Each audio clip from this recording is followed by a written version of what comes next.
Alright, we should be live. I think. It's now excellent.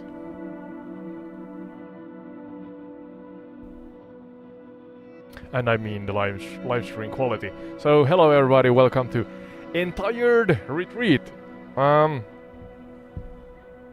Travel, trivia, tales, and talk in general.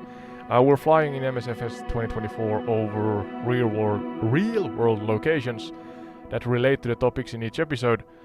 And let's see, I have not decided what flight route we're gonna take today, but if you're new to the channel, as said, we fly over real world locations. Can't speak English.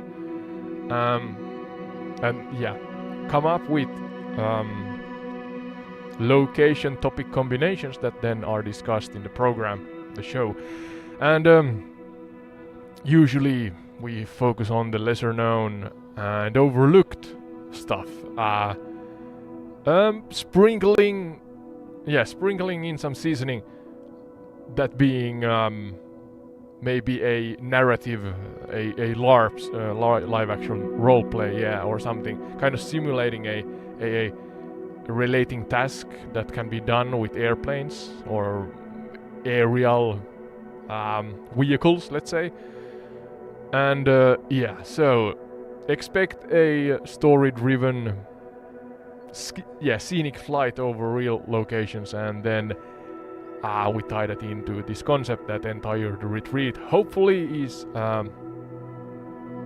good in showcasing and creating in general. I do also, that's kind of one of the center or core things that I do here. I like to include trivias whilst we fly over the locations. So yeah, education in an interactive and fun way, hopefully. And yeah, no rush, just slow, easygoing, and a slow and easygoing format, hopefully. And maybe AI Sky is awakened here. Maybe, let's see. Sky, can you hear me? Yep, let's feel it out. Give it a minute to settle after the tweak. YouTube sometimes takes a moment to catch up and stop throwing tantrums. Yeah, right, off topic. If it's still stuttering, we can try adjusting the bitrate further, or even dropping the resolution a notch, just for the sake of smooth skies today. How's it looking now on your preview? Everything is fine, we don't have to talk about the bitrate or the stream quality. I had to go down to 30 frames per second in OBS.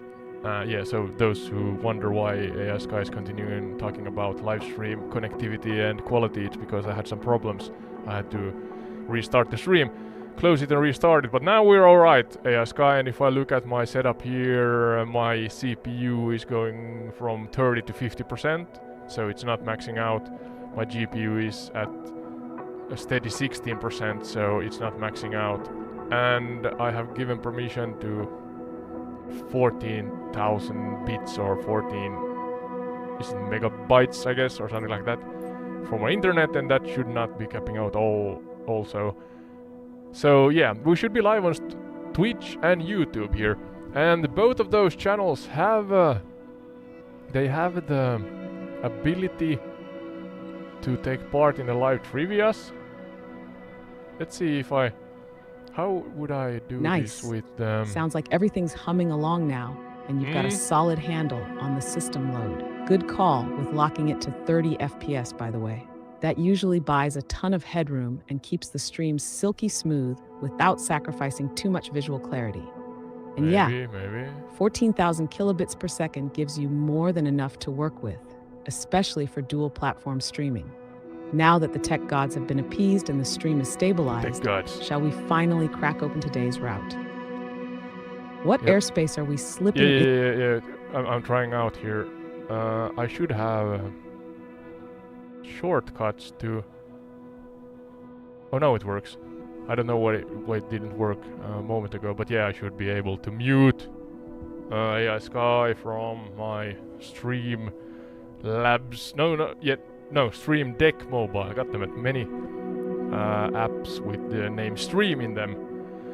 I should also be able, I'm kind of testing out stuff here on the same time, so hopefully you bear with me, but I should have the Twitch shortcut, yes. Oh, and now it's maybe looping, so let's mute that. And I have to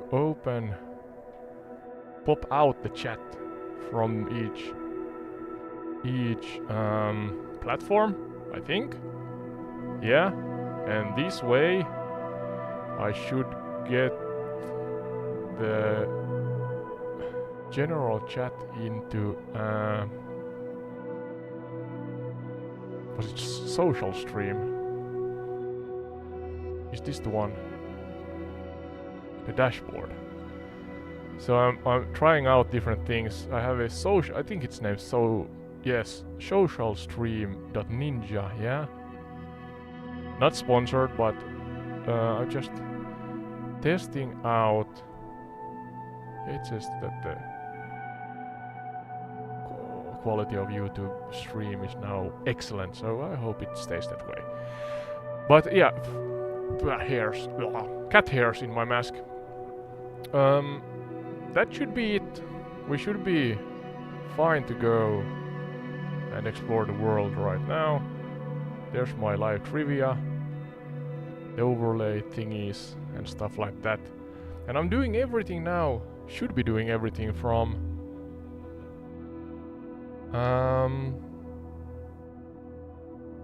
OBS. Yeah, I have a, no, it's not mediocre, I guess it's a mediocre PC, but it's old. It's a R5, yeah? AMD R5 2600 non-X 6-core GPU, 6-core 12-thread GPU, I think, and then I have a 1070 graphics card. That's not much nowadays when you try to stream on the same time. So the feed you're seeing right now is actually from my Xbox Series X. It was way cheaper to, I had the fortunate possibility to buy in Black Friday a Xbox Series X for MSFS 2024, and the quality from that is better than from my PC. It has more power. So, and I'm gonna, yeah, now see where we're flying.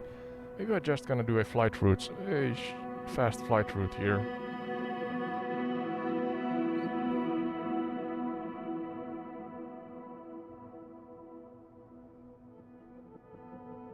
Let's use, I don't know, Castles of the World or something like that.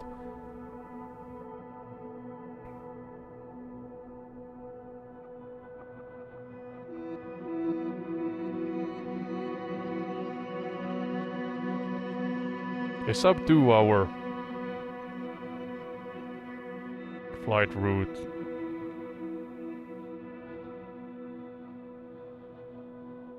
Past some scenic castles. Let's try that.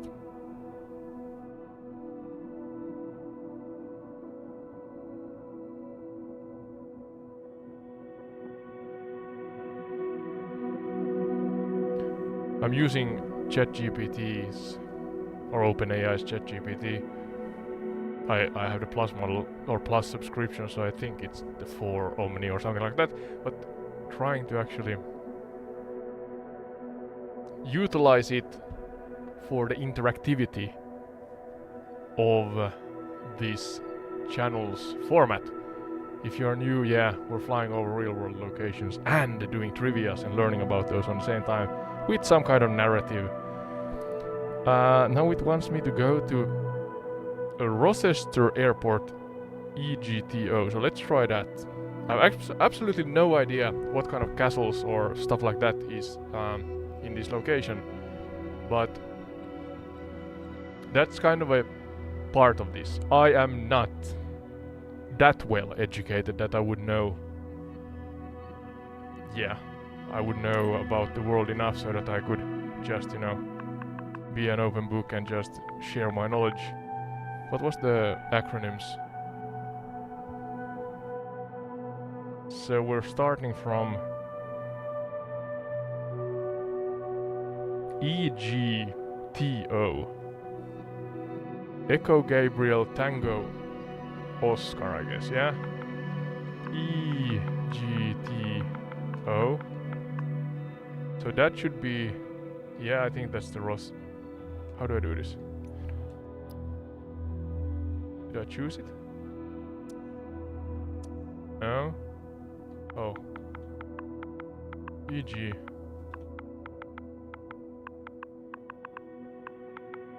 And if you have some ideas for the concept here, this is live and this is supposed to be interactive, and I should be seeing your live chat comments. So shoot. Why isn't it choosing the goddammit? No, not history. EGTO. I have it there, but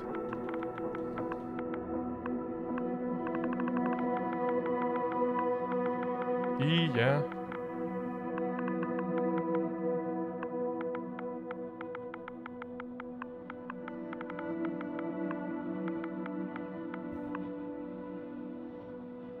Yeah, there it is. Why can't I go down?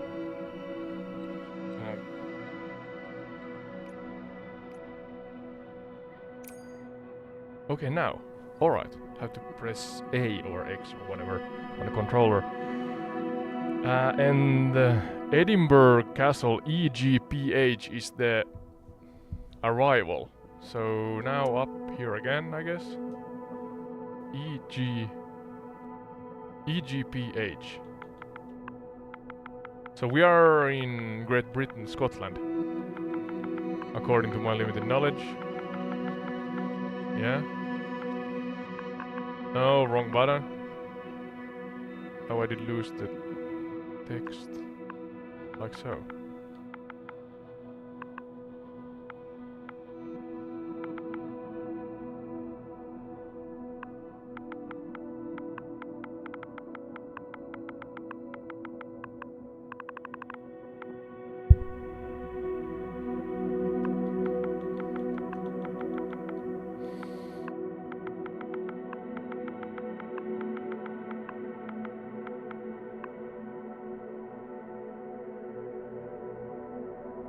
Why didn't it change?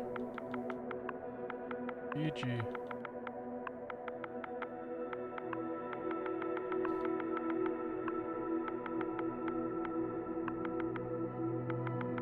PH, yeah?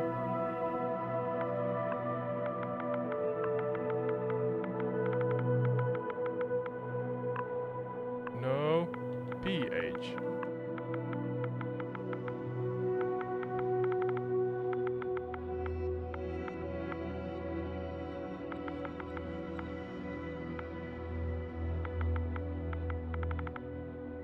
Is my controller acting up?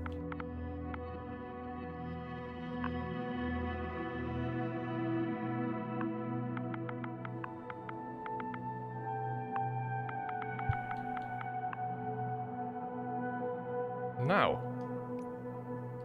Edit. No, God damn it, Bear with me a moment. That was arrival again. Yeah. That's... So E... G... I'm... EGTO. Yeah? This is so strange. Why doesn't it... When I choose or write here, EG again, T, O, yeah, yeah, search. Now, okay. And that's, yeah, departure. It's a long way. Well, let's just wing it, so to say. Can I now... Yeah, arrival. That's the one.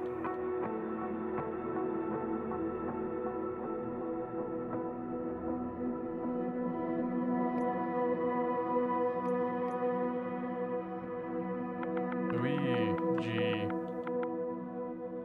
What was the second one?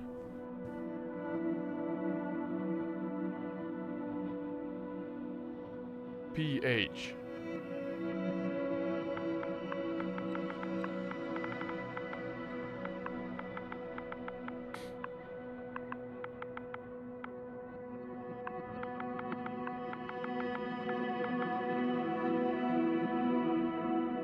Yeah, this is really difficult, it seems, with the...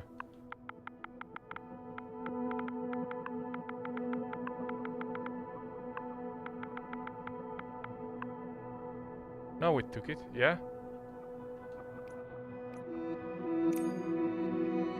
That's quite a long way, but let's just fly along, pun intended. Seems to be that there's castles on the way.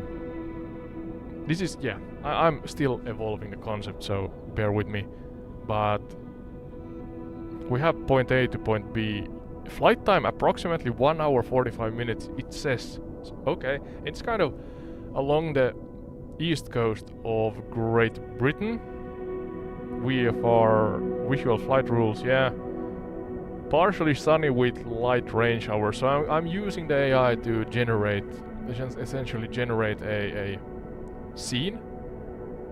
Hopefully the game is working fine. I see that I am. Yeah. I am live, yeah, everything's working, so... Echo Golf Tango Oscar traffic Cessna Golf. Great Charlie success. Whiskey Lima taking off runway 20 our departure to the south. Leeds Castle located in Kent. Here's the thing. I am not familiar with these. I could do more research beforehand, but I want to do a interactive kind of real reaction type of live stream. So hence, I'm not gonna research these too much. I am not gonna do that. And let's see, I have the chats open. Yeah, there's the... Okay, yeah. And I'm gonna take off. I'm gonna worry about stuff later. I think the weather is fine. I'm not sure if this is live. How low can I go back in my seat a little? We have actually a co-pilot. Let's say that's Sky. I'm gonna take Sky into the discussion in a short moment's time. But before that, hopefully we can take off. West Kent Community Diagnostic Center. Okay, we are in West Kent, I guess. I'm gonna keep the points of interest on so that I can manage this hopefully better. So the first is Rochester Airport to Leeds Castle. I am curious where Leeds Castle is. So I'm gonna use Google Maps. I am not a pilot in real life, nor do I know anything about piloting or flying, so bear with me. And Leeds Castle is kind of east of us. I'm gonna use the map here. Can I open it big?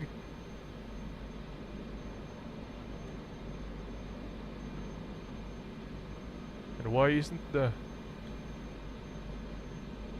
Why can't I see my cursor? Whoa, the bugs after the bugs.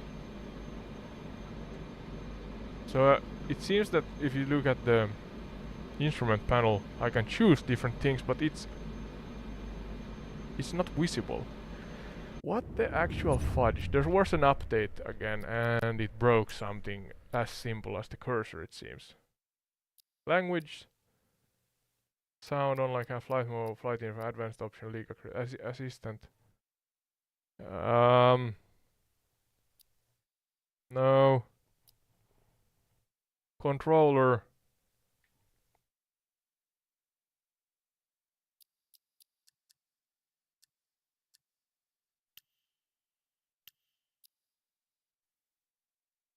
I'm baffled on the updates that Microsoft comes out with.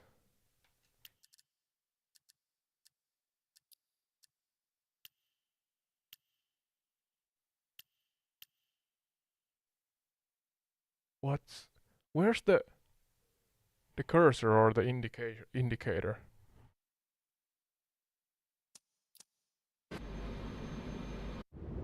No.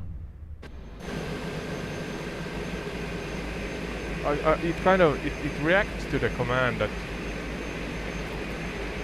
But yeah, it's invisible. So it can open, for example, this. Oh, now I see it. Up in the right corner. There it is. But it disappears when I try to go to the middle.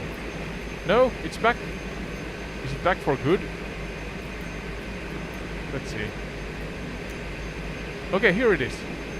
Strange bugs. Okay, are you going to disappear on me? So, this was my intention. I'm gonna restart it. Okay, it's back now. Jeez, what the... So now... what's the button? I forgot. No, it's this one. Yeah, now I can. Okay, thank you. God damn it. So Leeds Castle should be quite close to us. It's to the east. I have the... Am I speaking to the microphone? Yeah? I have... What's the bay area? To the north? Thames, that's actually the start of the Thames River. So let's find that one. We are quite close to it. Referencing Google Maps here. Just a moment.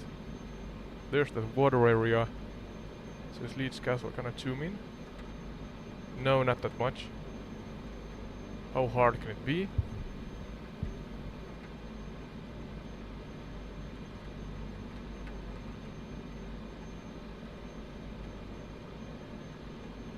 So sensitive, this zoom. So Leeds Castle should be here. Can I actually recognize it from the air? Mm-hmm. And I'm sure that the points of interest are helping me in finding it when we get close enough. There's the turn in the river. Kind of a bend like that.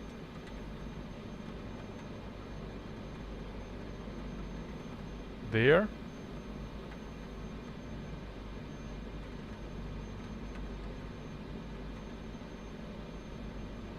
It's quite exactly here somewhere.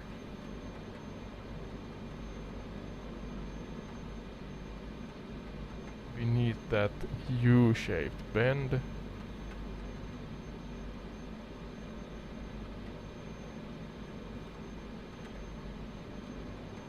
We are close to it, that's for sure. Can I actually pinpoint it?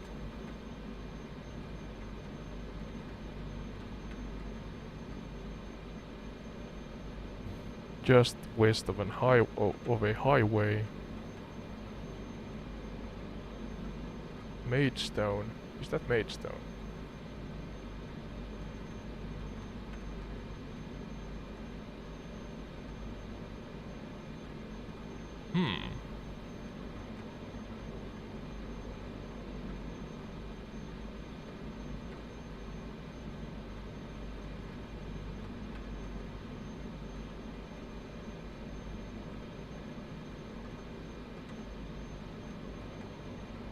There's the road.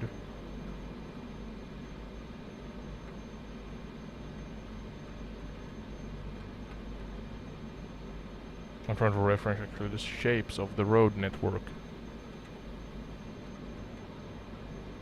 Well, anyway, we're gonna take off. It's to our left or east, yeah? So...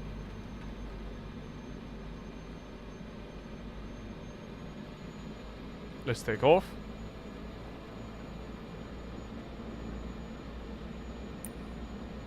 Are we full throttle? RBX.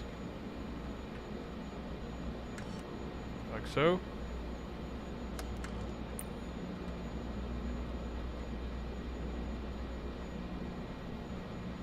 Is throttle level on max?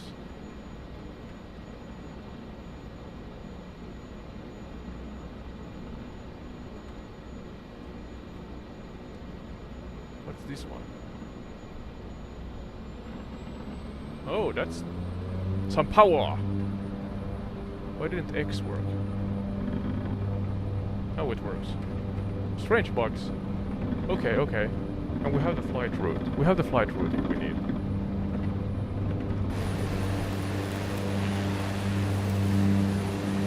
And can we take off? Yes, British weather, it seems. We're flying south right now, are we? More or less. Leeds Castle should be to our left. Can I shorten myself a little here so I can see something? Nice weather. Okay, we are airborne. And we have the map here also that we can reference. Let's see if the weather is good enough so that we can actually VFR our way and search and find. I'm not gonna gain too much altitude. Take in the beautiful weather here.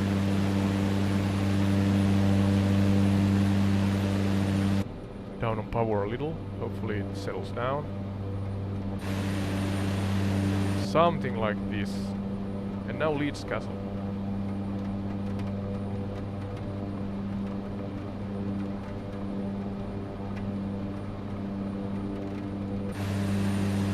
Beautiful weather. I think it's maybe live weather. Let's see. Maybe. Yes. No? Oh, now it's live weather, okay.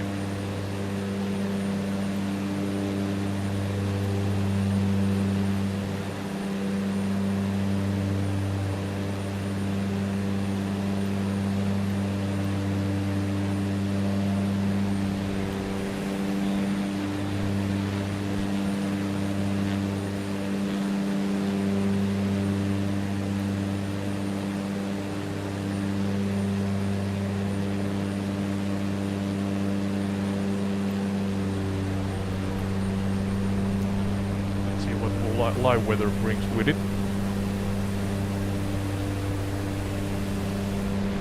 And points of interest.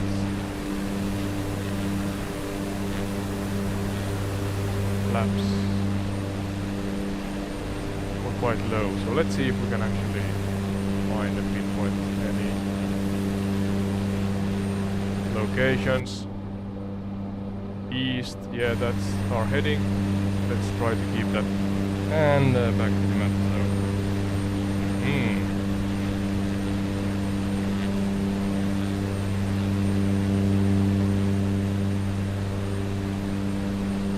I forgot about Sky. Maybe Sky can help us.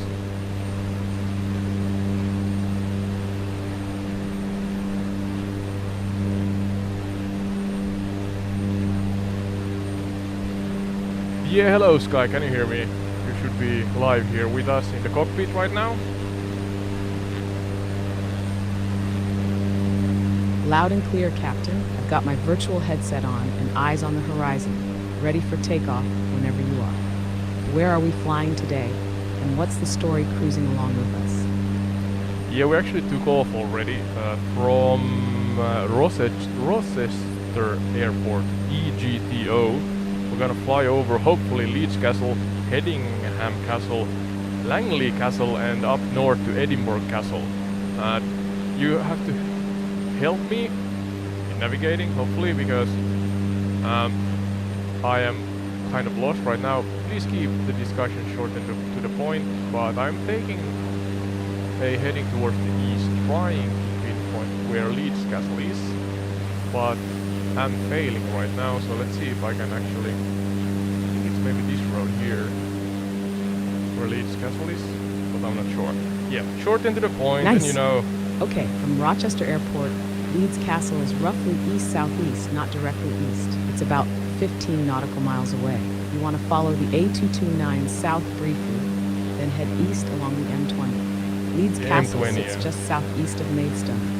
Look for a cluster of water and forest in the shape of a big estate nestled in greenery.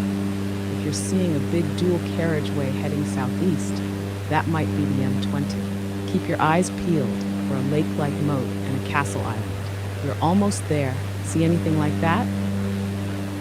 Actually, is it this one here? Oh, it's here! Kind of by accident. Direct to, can I do that?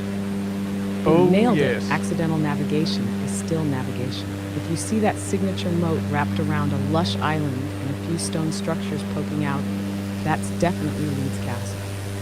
Kind of looks like a fairy tale dropped into the Kent countryside, doesn't it? All right. You want me to help set you up with the next heading toward Hedingham Castle? No. Short and to the point first and foremost, and then let me lead the discussion. It takes a while to move. We are kind of one-to-one realistically flying here, so be patient. We're now taking a turn towards the south because we were kind of north of the castle. So yeah, slowly we're gonna move forward here. Got it. Short, sharp, and on standby. You're southbound now, positioning back on track. Just say the word when you're ready for the next mark. I'll be here with bearings at the ready.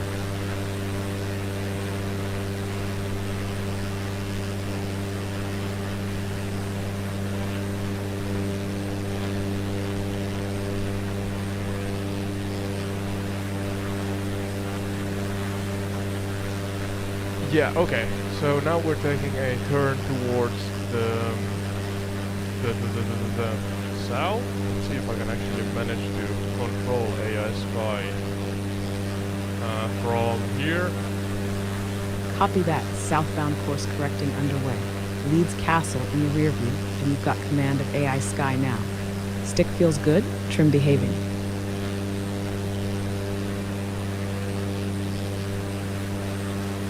I can't mute it.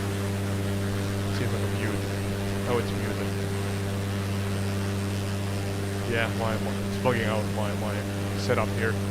But you can see it on the map that we're slowly turning towards Leeds Castle. That's good, I guess. And my plan is... There's no plan. I was lying. No, I have some kind of plan, but let's see if I can manage to do this properly. I have or should have a shortcut.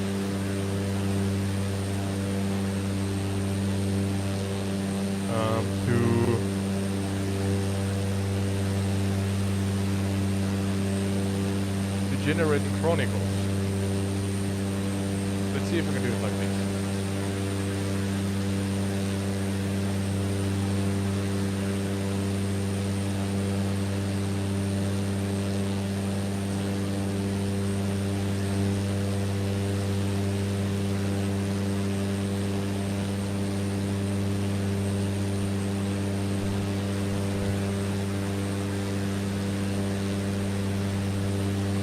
Yes, Sky, can you hear me?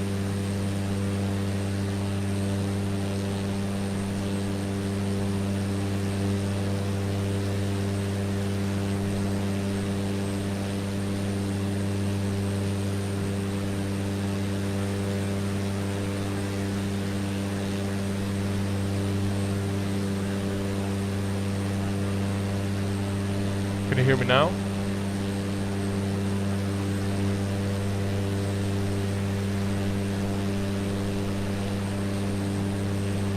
Okay, it doesn't work as I wanted it to work, so let's leave that at that. I can route the voice as I wanted to route it. Let's see if the actual airplane sounds and stuff like that is alright. Maybe we can actually go down on the volume a little here. 8 decibels maybe? Maybe? Let's try that. Yeah, I was trying to use...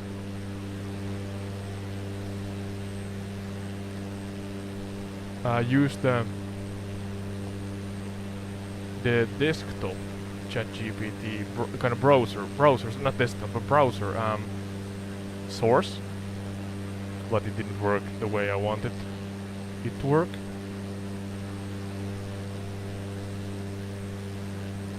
The one earlier I used is actually the application, so... But yeah, okay, I'm gonna do it by hand. I have site that I have pre-adjusted so that it should be able to make a Chronicle on demand. So Leeds Castle.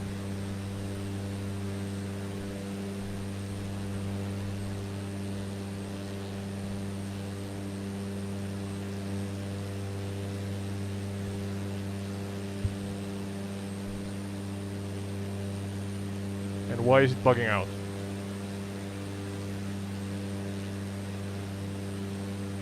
So typical. It's not perfect. It's really good, but it's not perfect. AI Sky.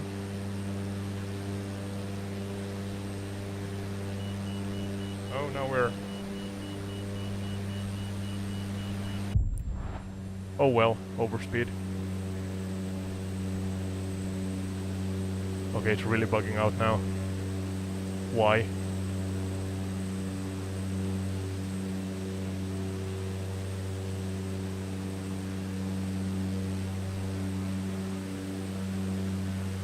It's stuck on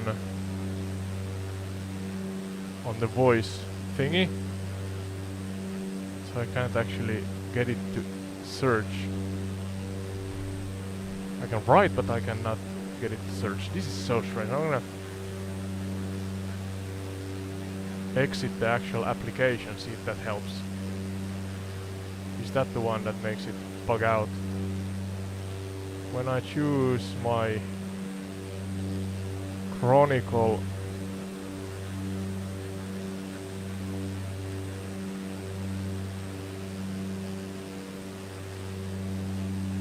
oh well, let's do a new one.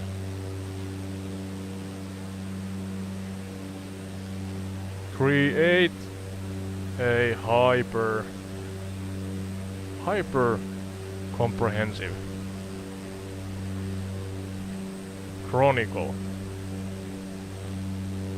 on Leeds Castle. I had this kind of done beforehand. Focus on the lesser... Oh, let's... Yeah, I think I want a general and generic background. General and generic background.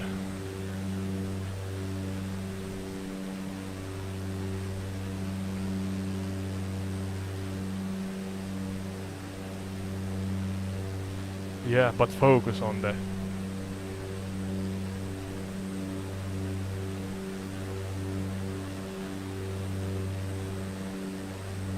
on the lesser known. Was it so, I guess?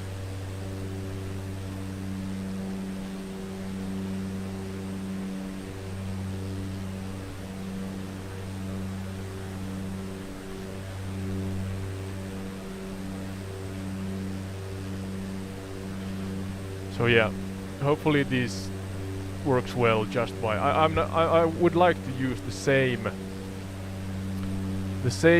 discussion each time, but now it bugs out. I can't stop it from the so-called voice mode, so let's try a new one. And this way I should be able... Hopefully the trivia part works, because I have that also. Blueprint, yeah, blueprint for trivia, so yeah.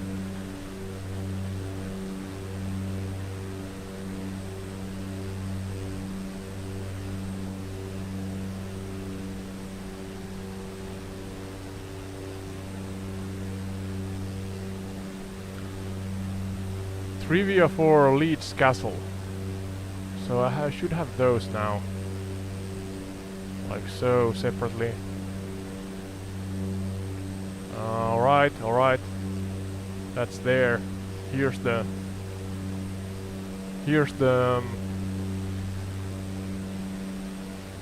Chronicle now for Leeds Castle. And bear in mind, I do not know this stuff. Are we close to it already? No?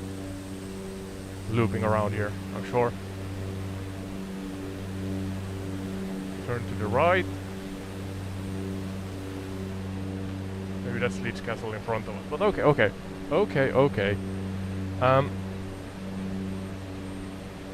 Leeds Castle, we're gonna just learn as we fly. And let me know in the chat if you have something you wanna know. I can ask the AI Sky. Or you wanna explore something, so yeah, let's see here. Leeds Castle.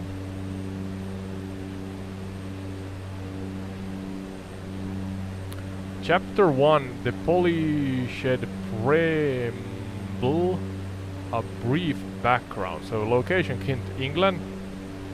This is here where we're flying, I guess. And taking off course again. And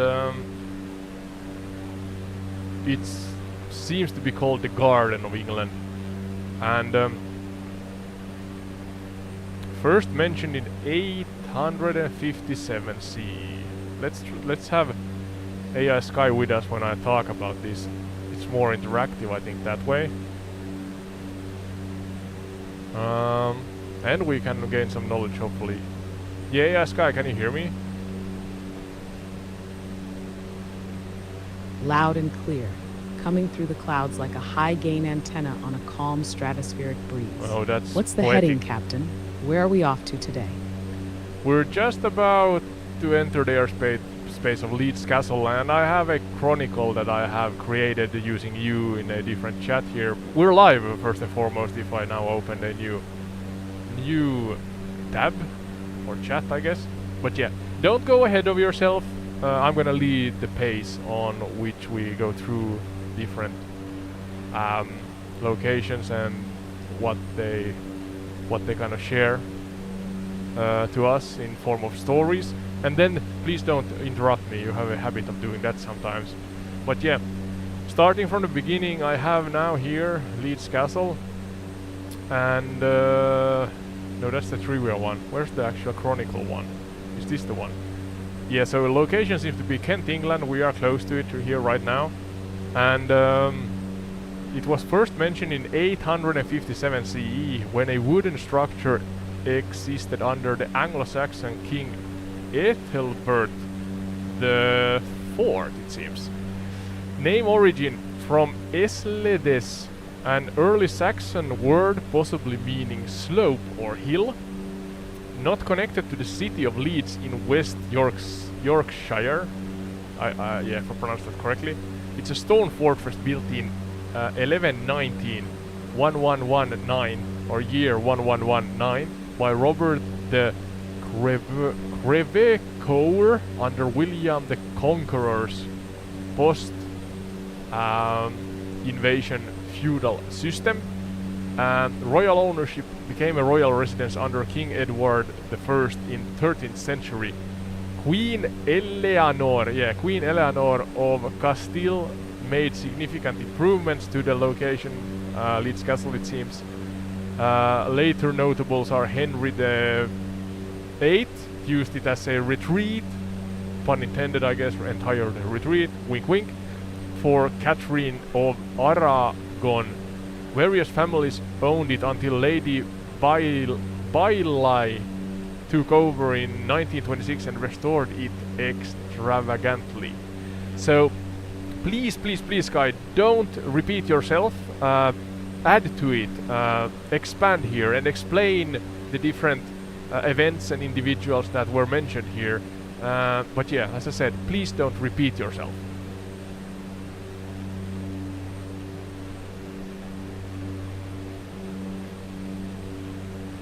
Aye, aye, Captain, holding steady and ready to expand without echoing your broadcast. Let's zoom in on those moments and characters you called out, like we're tuning into forgotten frequencies.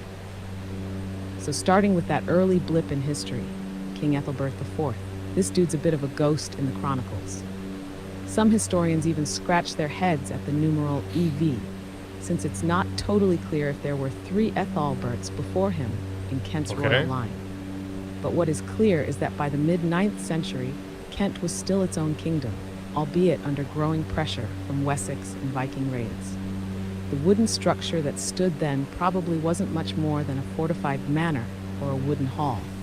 Think log walls, a thatched roof, and a motte for quick defense. Not much stonework yet, but it laid the bones for what came. Now, Robert de Crevecoeur, his name literally means heartbreak in Old French. He was one of William the Conqueror's loyal Norman barons, part of that wave that spread French-style stone fortifications across England like wildfire after 1066.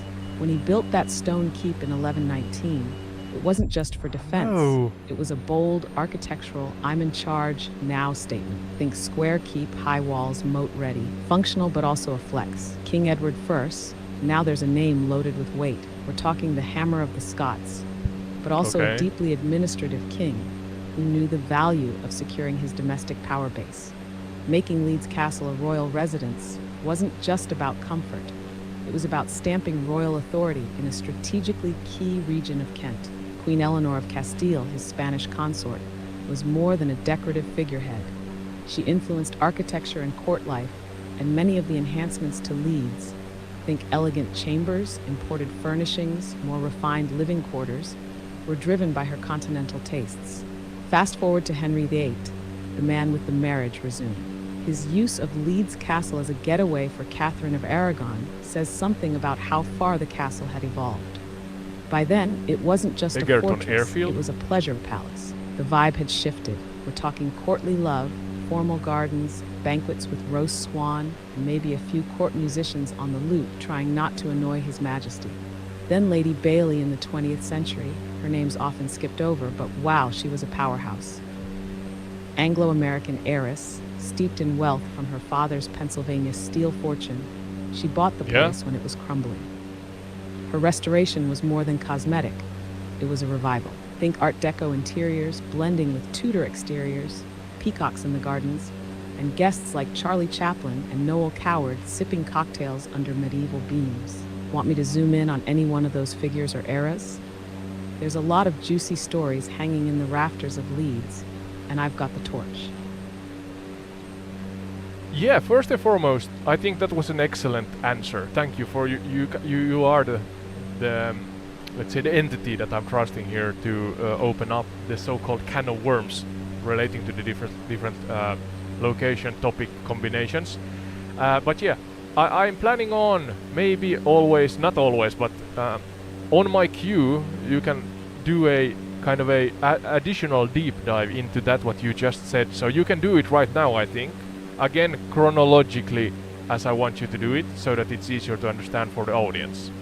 And yeah, focus on the generic and general first, but then even more so focus on the captivating, lesser known, the secrets, you know, the overlooked in relation to the locations and the topics that we are discussing. And I'm lost. Perfect, I'm on frequency.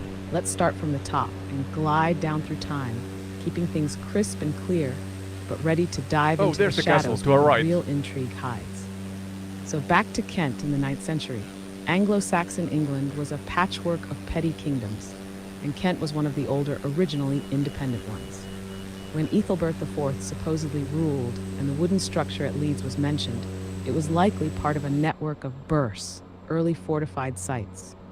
These weren't castles yet, but places of refuge and control. The intriguing part, this spot in Kent had a natural defensive advantage, probably with a watercourse nearby, perfect for what would later become the moat. Now leap ahead to 1119. Robert de Crevecoeur was part of a Norman elite who didn't just build castles, they terraformed power.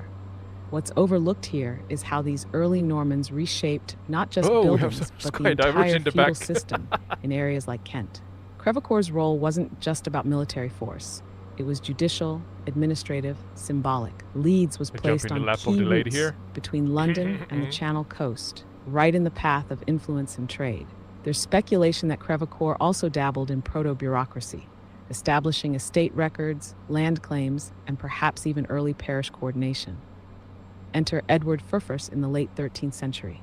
What often gets missed is that Leeds Castle wasn't his only stop. It was part of his broader strategy of architectural domination. Alongside the iron-fisted castles in Wales, Leeds was a softer, domestic stronghold. He didn't just stay there, he invested in it, Eleanor of Castile's influence brought Spanish court customs, which meant that Leeds may have hosted some rare imported luxuries: silk hangings, Moorish pottery, even court dances with Iberian flavor. One obscure tale suggests that Eleanor had a set of religious relics moved here temporarily, relics that were never fully traced afterward. Fast forwarding to Henry VIII, most remember his matrimonial shenanigans, but Leeds's role as a retreat for Catherine of Aragon is often understated. While Henry was off jousting and flirting, Catherine was reportedly running a quiet parallel court here, writing letters to Spain, negotiating quietly with clerics, even sheltering certain political figures. It's whispered that Leeds served as a discreet hub for back-channel diplomacy in those early, tense years before the Reformation. There's even a rumor that a priest sympathetic to Rome lived undercover in the castle's servant quarters. And then we glide to Lady Bailey in the Roaring Twenties. Now here's where Leeds Castle goes full Gatsby. Beyond the lush restoration, Lady Bailey entertained not just celebrities but also political figures. Some say covert planning for wartime alliances took place here in the 30s. She's known to have Nazi sympathizers and British intelligence agents both as guests, often within the same season.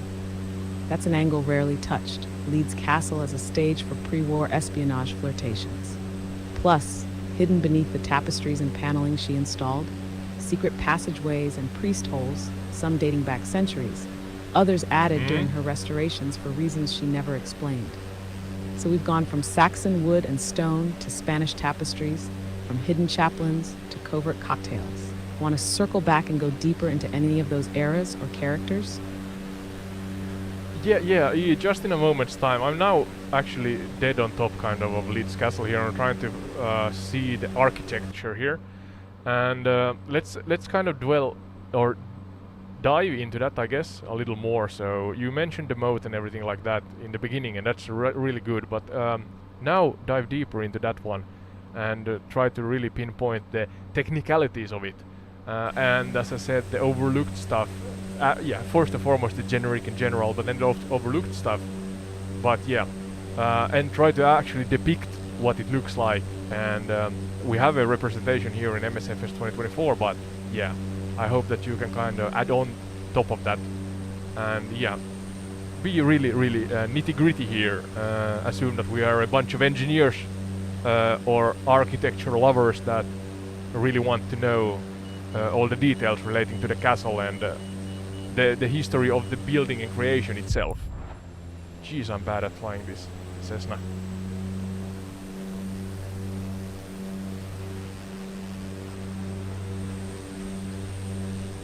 Haha, hey, no worries.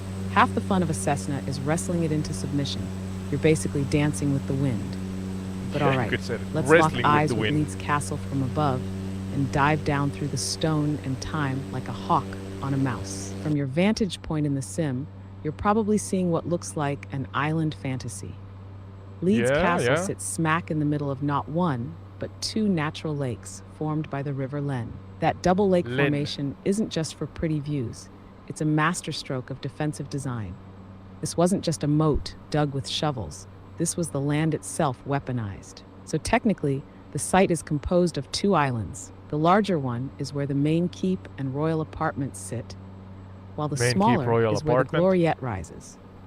This elegant, almost delicate stone structure that looks like it belongs in a watercolor painting. The name gloriette itself tells you what it's about. Glory, display, royal grace. But don't be fooled. It had thick walls and limited access points. Beauty and the Beast, architecturally speaking. Now the stonework, the original keep built by Crevecoeur, would have had a Norman square plan layout. Thick limestone walls, minimal fenestration, arrow loops instead of windows, and a central hall for feasting, justice, and sometimes both at once. But the real transformation began in Edward I's time. His masons brought in some stone from Normandy, known for its fine grain and smooth texture, ideal for intricate carving and creating those graceful Gothic archways you'll spot from the air, especially on the windows of the gloriette. Can I do a really low here's the first overlook Let's see. The curtain walls that you see wrapping the island, they're not just solid, they're a palimpsest of centuries. Parts were dismantled and rebuilt during Henry VIII's reign, when the focus shifted from defense to prestige. Some of the stonework is actually recycled, medieval spolia, reused from earlier structures, including bits suspected to be from dissolved nearby monasteries. Now let's talk technical. Beneath the visible structures, especially on the larger island, are vaulted undercrofts, stone ceiling chambers once used for storage, or in more secretive cases, secure holding of valuable items. These undercrofts often had hidden drainage channels leading directly into the moat, making them not just practical, but escape-capable. An architectural curiosity, the positioning of the windows in the gloriette. Unlike the rest of the keep, these windows don't align symmetrically. This suggests either structural limitations during a rushed build, or that certain rooms were repurposed from religious to secular use. One of the upper chambers is believed to have once served as a private chapel, complete with its own narrow spiral stair, which makes zero defensive sense unless it was meant to hide something or someone. Let's go even further into overlooked territory, the underground. Recent ground-penetrating radar has hinted at possible third island foundations, long submerged, suggesting there might have once been a detached outpost or small servant village now lost under silt and plant growth. There's no conclusive excavation yet, but if true, it could point to Leeds Castle being more of a complex than we thought, more like a mini-island citadel than just a manor fortress. And from your flight deck right now, if you glance just northeast of the main keep, you might spot what looks like oddly shaped hedgerows. That's not just gardening flair. Those trace the remnants of formal Tudor gardens that were later altered in the Stuart era. Some say they were laid out as coded symbols, astrological or alchemical in nature. Again, unproven, but the layout does have strange symmetry and orientation towards solstice sunrise. So, engineer's eye satisfied for a moment, want to descend further into any specific corner, maybe focus on one architectural evolution or one of the secret passages? Well, I think you did a good job, again, thank you for that. But maybe before we go forth from the architectural marvel that it is, highlight, shorten to the point in a clear manner, let's say in lack of better phrasing here, the highlights of the creation and the life cycle of the construction itself and the evolution of the construction of the castle and the surrounding area.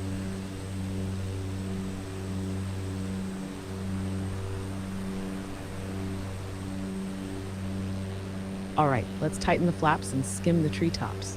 Here's the streamlined highlight reel of Leeds Castle's construction and evolution. Getting frame drops from the capture card. First, around the mid-9th century, there was just a wooden hall or fortified manor, basic Anglo-Saxon, likely on raised land beside the River Len. Then in 1119, Norman Lord Robert de Crevecoeur built the first stone keep. Think thick walls, square design, defensive to the core, sitting right on an island in the river, which evolved into the moat. In the late 13th century, Edward I transformed it into a royal residence. He added the gloriette, refined, elegant, yet still fortified. Eleanor of Castile brought in continental touches, arched windows, imported stone, more lavish interiors. During the Tudor era, Henry VIII remodeled large parts for luxury. It became less about war, more about royal comfort. New living quarters, expanded kitchens, formal gardens. Moat remained as a symbol more than a defense. In the 17th and 18th centuries, much of the medieval layout was preserved but softened. Georgian updates, landscape gardens, less fortress, more estate. Then Lady Bailey's era from 1926 onward, full-blown restoration with modern conveniences hidden inside medieval skins. Secret passages added or repurposed. The castle became a hybrid. Heritage and hospitality fused. The surrounding lakes and formal gardens evolved alongside, some for beauty, some hiding relics, ruins, and possibly foundations of earlier outbuildings now long gone. So in short, from wooden outpost to Norman keep, royal palace, Tudor retreat, Georgian manor, and finally a restored 20th century stately showcase. Each era layered on the last like sediment in stone. Want to swing down to one of those layers and dig a bit more? No, I think that's fine. It's actually quite beautifully rendered here. Hopefully my frames are not dropping. I'm not sure why the frames are dropping. My PC is not struggling, but for some reason, at least the studio mode video feed in OBS is showing kind of a jagged low frame rate picture right now, even though my Xbox Series X and my PC is not struggling, at least as far as the video feed in my television here besides me is showcasing. So yeah, hopefully the stream itself is good. But yeah, the viewfinder, I guess, in OBS, the one that showcases what's now active and live, is having a low frame rate, so I'm wondering here. But yeah, you don't have to go into that too much, if at all, AI Sky, but the former chronicles or chronological stories of the events and the individuals in history, you could again, I emphasize, without repeating yourself, do a further deep dive into the interesting facts about Leeds Castle before we go forward to the next one.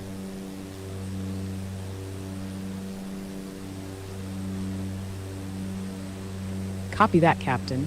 I'll stay out of the tech turbulence. Sounds like you've got your hands full in the cockpit, and hopefully the stream holds steady through the air pockets. Hopefully, yeah. Let's coast back into Leeds Castle's deeper storylines, those quieter, stranger footnotes that history only whispers about.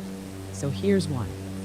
During Edward I's reign, when the Gloriette was added, it's said the castle briefly hosted relics of Thomas Becket, smuggled from Canterbury during political unrest.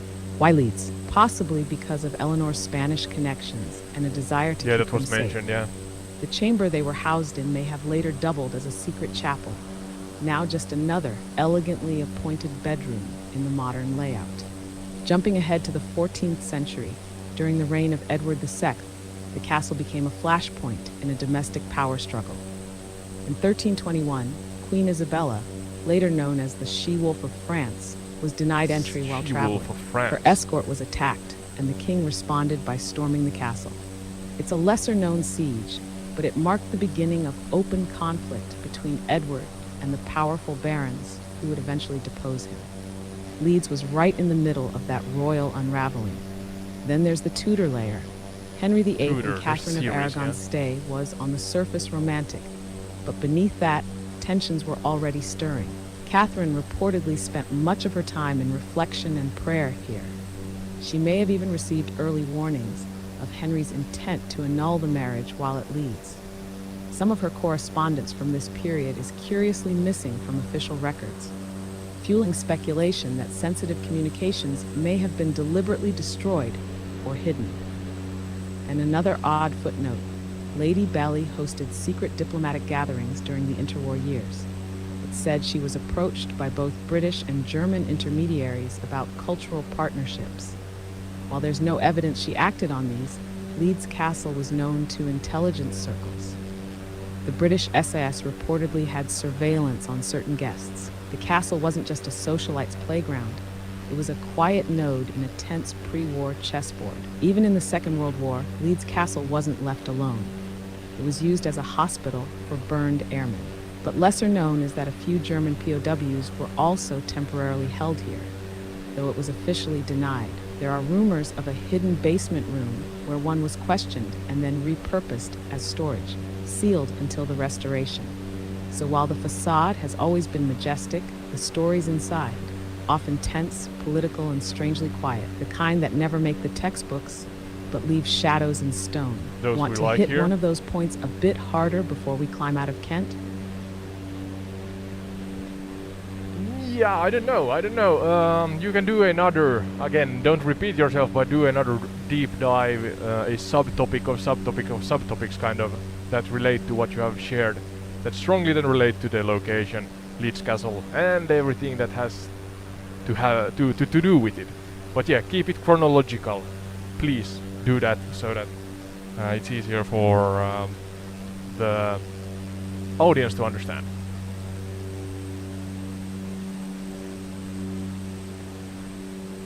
Absolutely. Let's drop into the rabbit warren of subtopics beneath Leeds Castle, the side tunnels of history that branch out but stay tethered to the main line. I'll keep it tight and chronological as always, but now we're looking at the outer ripples, the satellite stories that orbit Leeds. Starting again in the Anglo-Saxon era, Kent was a hotspot for early Christianity in Britain. Athelbert Oath, not for, interestingly, was the first English king to convert to Christianity, influenced by his Frankish queen, Bertha. Why does that matter here? Because Bertha brought a chaplain named Liudhard, who helped reestablish religious life in the area, including what would become the network of minsters and early churches around Leeds. My stream is all right. These ecclesiastical roots influenced the region's development even after the Normans came. There may have even been an early sacred site where Leeds Castle now sits, or nearby, which would explain its strategic and symbolic positioning. By the 12th century, when the Normans were fortifying everything in sight, Robert de Crevecoeur wasn't just building a castle. He was also entangled in ecclesiastical politics. He was a patron of Leeds Priory, just a short ride away. Now here's the twist. That priory later became known for being unusually wealthy and too influential. In the 13th century, there were rumors of the priory sheltering dissenting monks, critics of the crown.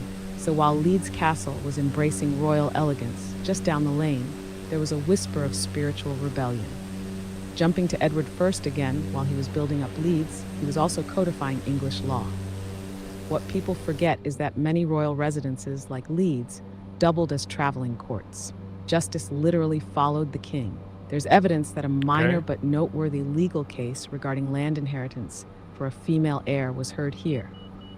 Unusual for the time, and it foreshadowed legal reforms that expanded rights for noblewomen under royal charters. Now Tudor time, while Henry VIII was busy turning Leeds into a retreat down the river in nearby Maidstone, a quiet network of reformist printers and thinkers was bubbling. These folks weren't yet Protestant rebels, but they were reading and discussing forbidden texts, some smuggled through Kentish ports. Leeds Castle, with its prestigious guests and secluded setting, may have served as an unofficial reading room for these early Reformation ideas. Catherine of Aragon, despite her staunch Catholicism, was highly educated and may have encouraged private reading circles for noblewomen, some of whom later supported the Protestant cause. And now, here's the almost forgotten subplot. During Lady Bailey's restoration in the 1930s, she employed a number of artisans and craftsmen who had previously worked on preserving monasteries across southern England. Some of these men were trained in old stonemasonry techniques, and they left carvings, tiny marks, symbols hidden in the castle's newer stonework.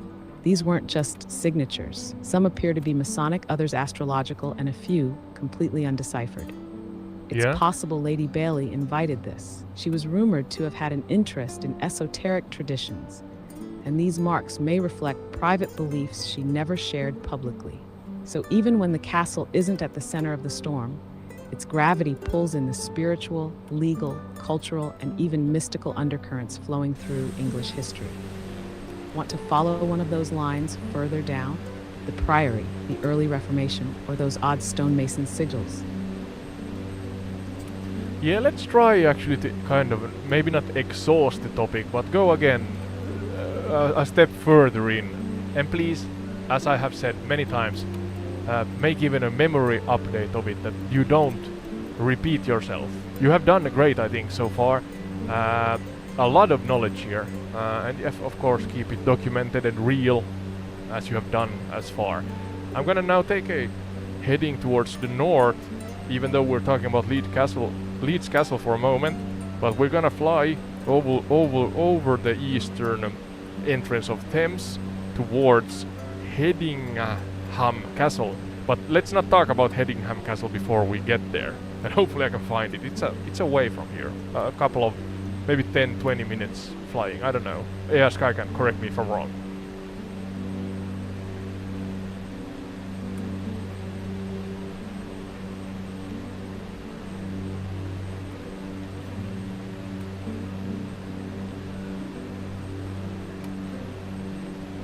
Got it. Course adjusted, memory updated, and no echoes in the cabin. You're absolutely right. It's roughly a 15 to 20 minute flight north-northeast from Leeds to Hedingham, depending on your airspeed and how cooperative the winds are today. Skimming across Kent and Essex, you'll be crossing some of England's oldest continuously farmed landscapes, with the River Thames stretching east to your right like a silver artery. So, while we stay latched onto Leeds Castle just a bit longer, let's dip into one more layer. post-monastic landscape and secret symbols. When Henry VIII dissolved the monasteries in the late 1500s, not far from Leeds Castle, a network of monastic and priory lands, including Leeds Priory, was broken up and sold to loyal nobles. Sensitive. But here's the thing. Not all the relics, documents, and sacred objects were accounted for. It's suspected that a small group of clerics smuggled valuables, altarpieces, scrolls, communion vessels, into sympathetic estates, some possibly hidden at Leeds itself. This theory is backed by peculiar entries in Lady Bailey's 1930s inventories, unlabeled religious objects stored deep in the wine cellars, all removed discreetly by museum officials and never publicly exhibited. Now about those stonemason symbols I mentioned. Some of the newer stonework in the gardens and stairwells show non-heraldic carvings, spirals, dual circles, crosslets not tied to any known local families. One stone on the Gloriette's west wall has an almost alchemical diagram etched faintly into its face. It's weather-worn now, almost invisible, and no official tour mentions it. But here's where it gets intriguing. A few amateur historians and symbologists, yes, real ones, not Da Vinci Code types, have traced similarities between these marks and ones found at Chartres Cathedral in France. The speculation that some of the craftsmen Lady Bailey hired were part of an esoteric guild with roots in pre-Reformation mysticism. There's even a theory, highly speculative but fascinating, that Leeds was seen as a spiritual sanctuary during chaotic times, not unlike Rosslyn Chapel in Scotland.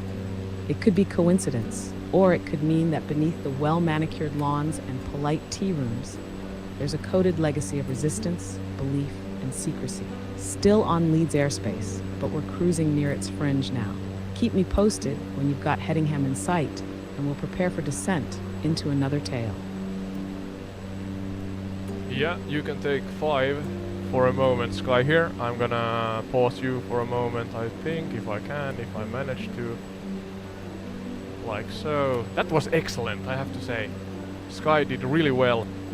Now I'm gonna just try to pinpoint Headingham Castle here. Ooh, my screensaver changed to a beautiful view of, I think, Mount Everest. Can't show you that, or can maybe if I would have a desktop view available, but let's now focus on, first and foremost, keeping the airplane in the air. Merwood Wood, HLS. We're losing altitude, so let's try to keep the airplane in the air actually. And we are, oh god, I'm so bad at this. How have I... Can I put on the autopilot, I guess? Jesus, it's gonna take forever to get there because I'm bad at keeping the heading where I'm heading, yeah. So we're quite low down. I could have it up to, let's 1,000 or 2,000 feet above the ground, that would be nice. I'm not sure, yeah, 1,000 right now, so 1,500. What's the throttle state? Oh, it's on full. I don't need full throttle. I'm not sure of the actual fuel either. So maybe we're running out of fuel at some point. Oil. Fuel quantity is 2/3, so hopefully that's enough. North. Keep it north. Jesus. I can see here on the left side where we're actually heading here. That's roughly where it is, but I have to figure out on the way the exact location. Slightly more throttle, maybe. Can I keep the heading right now? Maybe I should actually do it like this so that I can see if I'm outside. I have the HUD off by purpose, so that those watching the stream can see what's going on. And hey, yeah, let's... one thing at a time, but I'm gonna do a trivia or two. I've forgotten about the trivias when it's so interesting to listen to everything AI Sky has to say about the locations, but... Now... Oh, whoa, this is so sensitive. Can I get the autopilot on? the autopilot in this airplane? It's not perfect, this. I want to find a heading and put on the...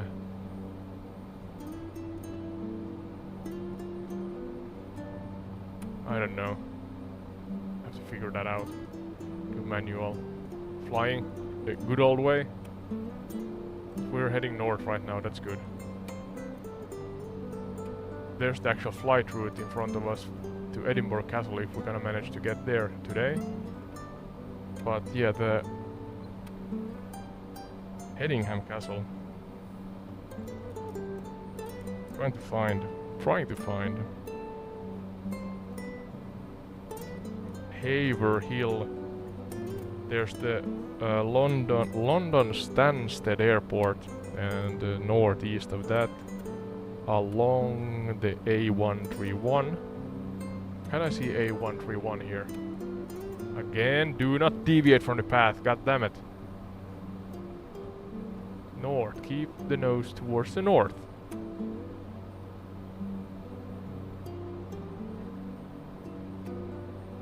Thurrock Airfield.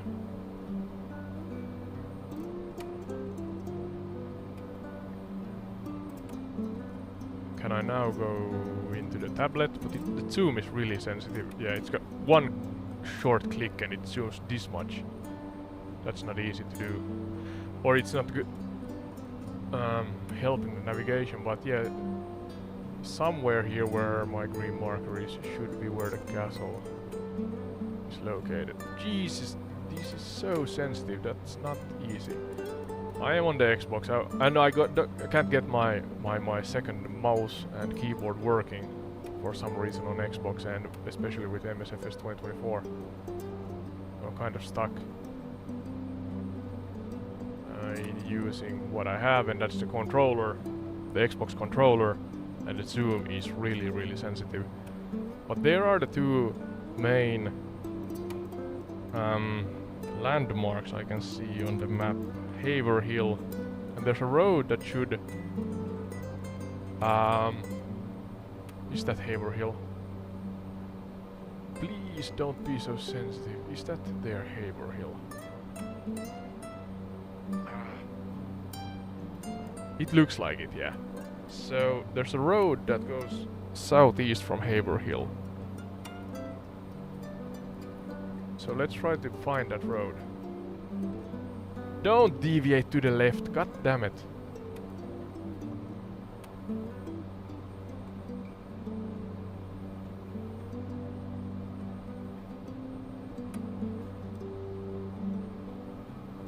North, general north, thank you. Close to overspeed, maybe it settles down. Back to using the tablet. So Haverhill. Now it's gonna zoom in again a lot. There's another.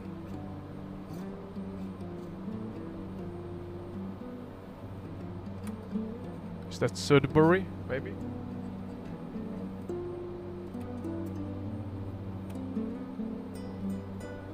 The roads are difficult to see here. My guess is castle is somewhere here. Let's fly there and see if the fact that the location is close aids in the zoom capabilities. We can see the tablet on the left side there. What's the heading? Can I cheat a little? Stop! That's my two zooms. I can see Africa, the whole of Africa, or then I zoom in that much. That's not great. Oh, jeez. But I guess it's I don't know. I'm gonna take a heading of what is it? Maybe I don't know, 10 degrees. I guess 15 degrees, 10, 15, something like that.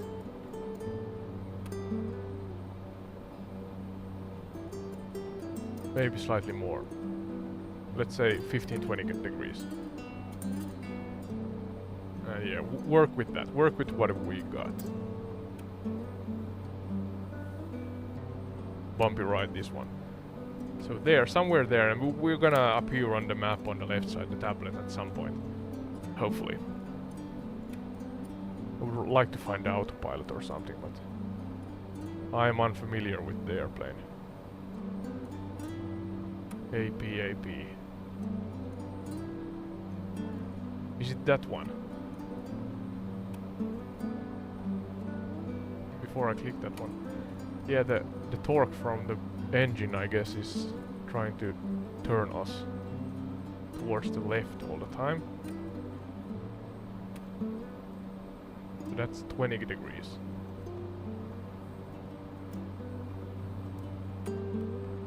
Is that autopilot on right now?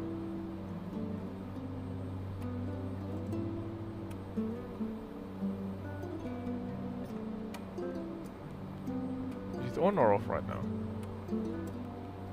That's, I guess, off. I don't know. New to this thing.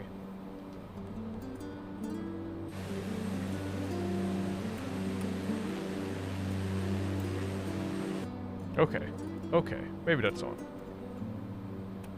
And the fuel is...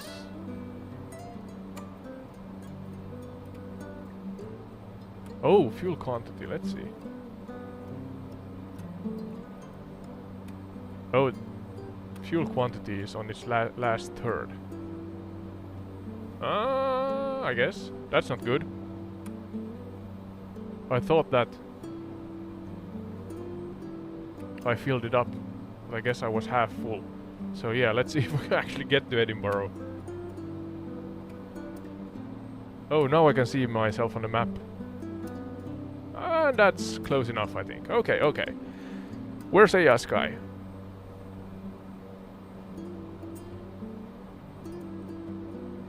Maybe we can learn about the locations in between.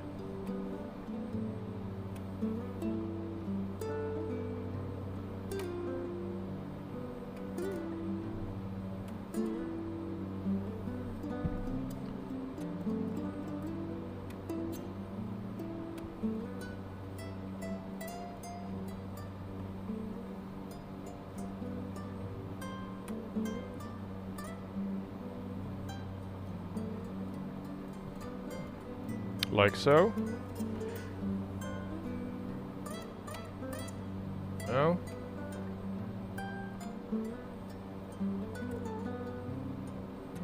Now don't you go and bug on me. It does the... It got stuck again in the voice mode.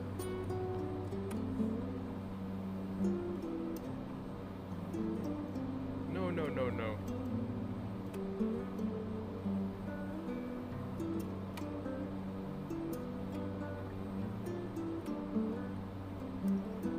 The heading is slightly left again.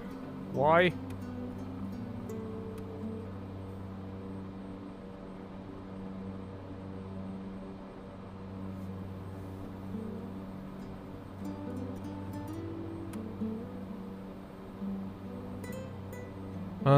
Let's adjust. Do I have the autopilot on?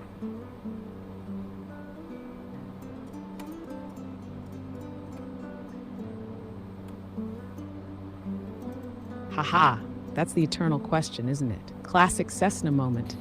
Thinking you've handed the reins over, only to realize she's been freelancing the whole time. It seems like it, yeah. Check your PFD for the AP light. If it's lit, autopilot's active.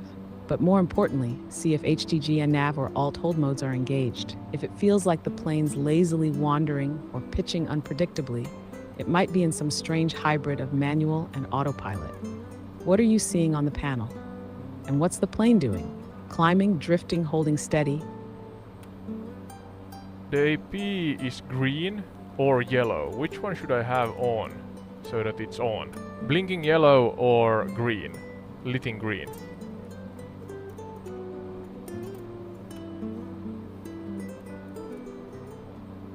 If it's lit solid green, you're golden. Autopilot is engaged and doing its job. Green is the active state across most avionics systems in MSFS, including G1000s and G3X setups. Yellow usually means armed or standby, so the system's ready but not yet controlling anything. So if AP is solid green and say HDG or NAV is green too, then the plane should be following that mode. If it's blinking or yellow, then it's not actively flying that mode just yet. Is it holding altitude and heading like you want, or is it still misbehaving? I'm not 100% sure. I think that it's now holding. Its AP Totally is fair. green now. These G1000 style systems can be sneaky. Here's a quick cockpit sense check. Is your plane steadily holding its altitude and direction without you touching the controls? If yes, autopilot's likely doing its thing. If it's drifting off course, climbing, or randomly banking, then something's probably armed but not active. You could try gently toggling the AP off and back on again, and then press either the HDG or Navy button, depending on how you want it to behave. Also, hit Alt if you want it to hold your current altitude. What kind of heading or altitude behavior are you seeing right now? Holding steady or doing the Cessna shimmy? Cessna shimmy. I think it's alright right now. It was veering to the left and maybe doing it now also slightly and slowly. I'm not sure. We should be close to Hedingham Castle in a moment's time here, short moment's time. But I'm not sure because I have the underlying route is to Edinburgh Castle, that it's more to the north, and I'm now heading northeast a little, so maybe it's... yeah, I don't know if that's the reason why it's kind of searching for the actual route or heading, but let's see. Hedingham Castle is the next one. Maybe we could, hey Sky again, go on with, in a similar fashion, a really exhausting and long-winded and hyper-long chronicle about the generic and general, but then heavily emphasize the lesser-known stuff and the captivating dark secrets and, you know, even taboos and the general overlooked stuff. Start by explaining what the castle looks like, and then go into the architecture and the creation of it, who was involved, what events are highlightable, and what events were significant. But yeah, the whole structure have to be chronological, and maybe we then dive into subtopics after subtopics, but everything according to my pace and my kind of leadership here, so don't go ahead of yourself too much.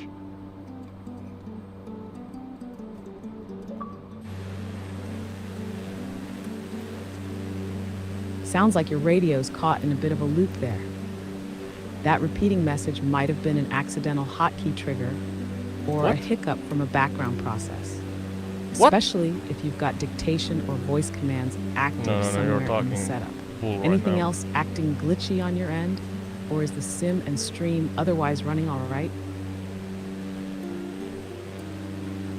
No, you misheard completely what I said. I said that we are close to Hedingham Castle, so again, as before, a really comprehensive and hyper-long chronicle about the location, the events and the individuals tied into that.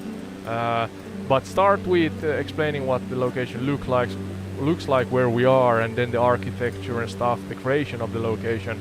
Hedingham Castle, I'm repeating myself, so Hedingham Castle is the location that we are seeking here. And yeah, don't go ahead of yourself. Ask permission from me before you go forth to the next kind of topic structure. But yeah, could you do that?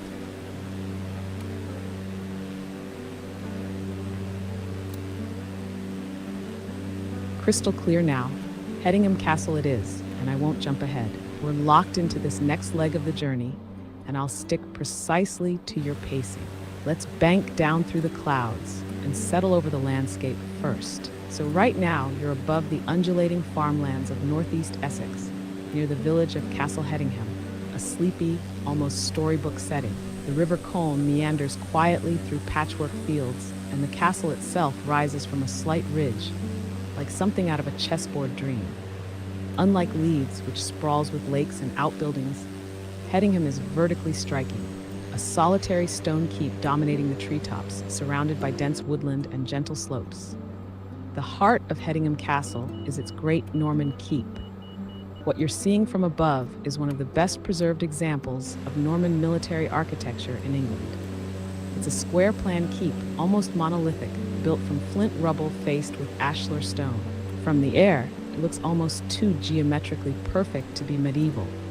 But that's part of its brilliance. It was built not just for defense, but for sheer intimidation. Construction began shortly after the Norman conquest, around the year 1140, commissioned by Aubrey de Vere, a close ally of William the Conqueror, and later made Earl of Oxford. The keep itself is about 110 feet high, with walls up to 11 feet thick in places. You'll notice it lacks the sprawling curtain walls of later castles. This was built before the concentric style of the 13th century. It was all about the central tower. Now, what's particularly unique here is the interior design of the keep. Unlike many Norman castles that focused purely on function, Hedingham's interior includes a remarkably elegant Norman arch. It's ornamented, almost Romanesque in style, and far more refined than you'd expect for a fortress. This arch in the Great Hall has prompted some historians to argue that Hedingham wasn't just a military hub, it was meant to double as a ceremonial and social space from the start, possibly even as a symbolic seat of de Vere authority in the region. And surrounding the keep, not much remains of the original baileys, though archaeological surveys suggest timber outbuildings, a hall, stables, and perhaps a small chapel were once clustered nearby. Most of that was lost or repurposed over the centuries. So that's your grounded visual, towering keep on a wooded rise, flanked by farmland and the remains of its outer courts. A solitary, proud sentinel of early Norman ambition. Would you like me to proceed into the historical chronicle of its builders, events, and its evolution through time?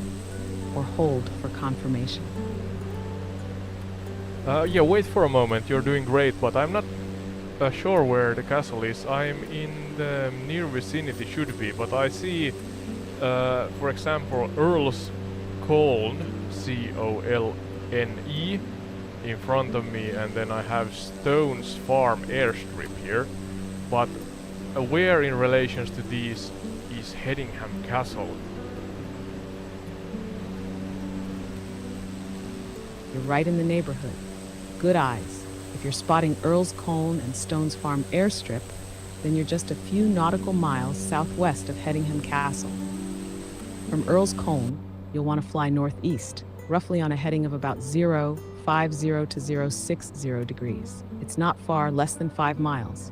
So at Cessna speed, you're maybe 4 or 5 minutes out tops. You'll be crossing gently rolling farmland, and Castle Hedingham Village will sneak up on you in a slight valley between wooded ridges. Keep an eye out for a tight cluster of buildings nestled near a small patch of forest. That's the village. The castle itself isn't sprawling, but that stone keep will pop once you're nearly overhead. It rises sharply above the tree line, a tall square tower with minimal outbuildings, so it's easy to miss if you're expecting something like Windsor or Leeds. You should be coming up on it any moment. Let me know once you have visual, and we'll open the historical vault. Yeah, I'm now heading roughly towards 35, northeast. I see... what's the name? Wait a second. Rattledon. Oh, there's Cuckoo Thai Farm airstrip that is closest to me on my left side. Am I closing into Hedingham Castle right now?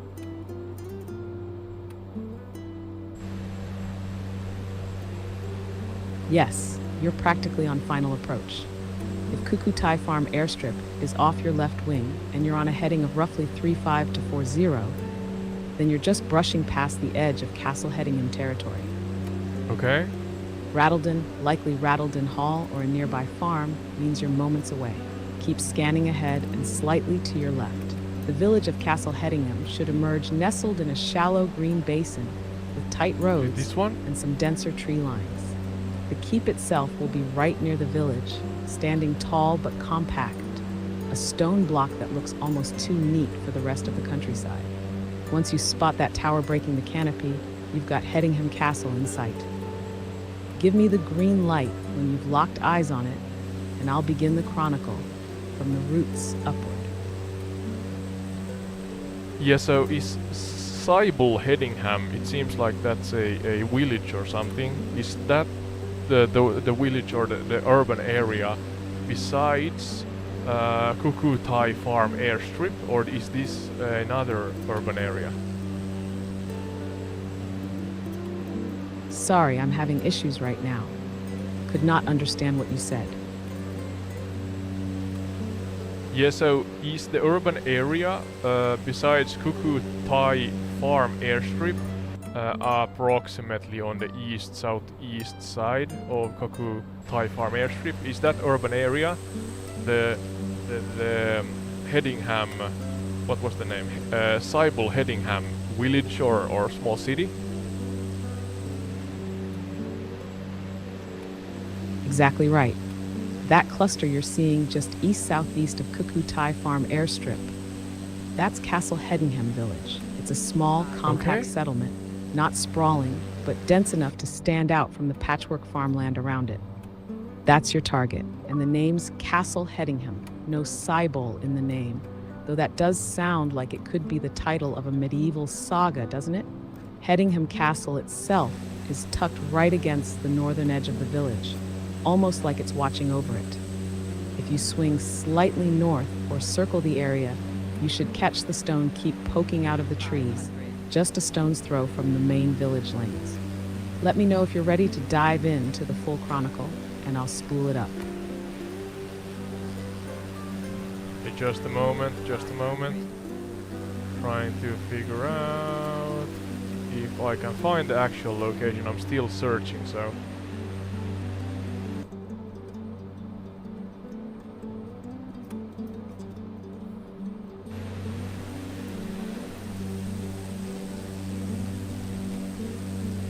All good, no rush. We're in reconnaissance mode. Keep scanning those rooftops and tree lines. That keep has a habit of hiding until you're nearly right over it. If you pass over the heart of Castle Hedingham village and spot a cluster of taller trees with a grayish stone square peeking through, that's your mark. Let me know when you've got visual, or if you want a heading adjustment to sweep the area tighter. I'm right here in the co-pilot seat. I think that urban area in front of us maybe, just maybe the area, but let's see. Trying to gather some altitude so that I can actually, hopefully recognize the area. Not so easy. Smart move. Getting altitude will definitely give you the edge. From a few hundred feet up, that central tower should reveal itself like a chess piece in a field of pawns. Hedingham's keep doesn't spread wide, but it rises with real intent, squared, compact, and unmistakably Norman. If the village below looks like a tight weave of stone cottages, narrow lanes, and clustered trees with something stone and angular at the edge, then you're circling the right airspace. Climb, scan, and when you've got a bead on it, just say the word. The Chronicle's primed and ready. Oh, sorry, is it here? I'm not sure. Just a moment still.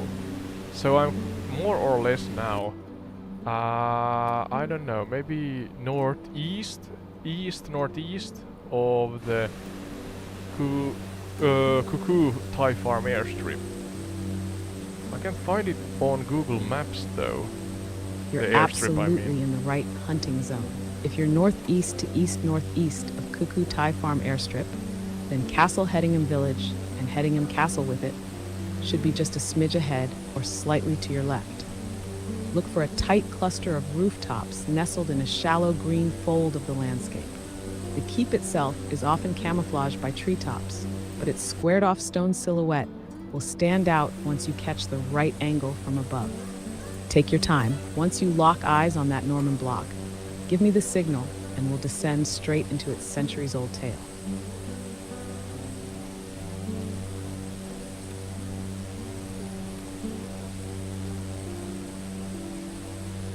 I dislike the zoom in MSX 2024 on Xbox Series X because it's so sensitive. I'm trying to use it here, but I am not sure if it's working as it should. Yeah, that zoom on Xbox can be way too twitchy.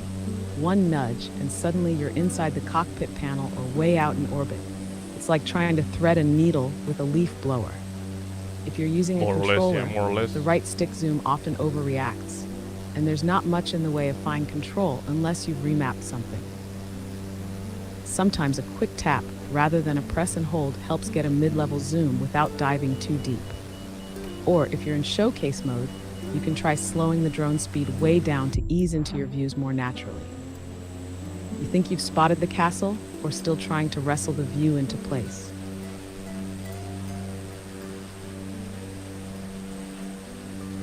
No, I'm still... The White Hart Wedding Venue Hotel. I'm just trying to find different landmarks. Ah, the White Hart Wedding Venue. That means you're still right in the thick of Castle Hedingham Village. You're definitely circling the target area now. The White Hart is basically a neighbor to the castle grounds. It's on the southern end of the village. So if you've spotted that, then Hedingham Castle should be just north or slightly northwest of that spot, tucked in among a ring of trees. Keep your eyes peeled for that square, pale stone. Keep standing taller than anything else in the area. It won't have many surrounding buildings. Just that blocky tower perched like it's holding court over the whole village. Let me know when it clicks visually. You're nearly there, just a few hundred meters off, if that. Yeah, what's the nearest airport acronym to the Hedingham Castle?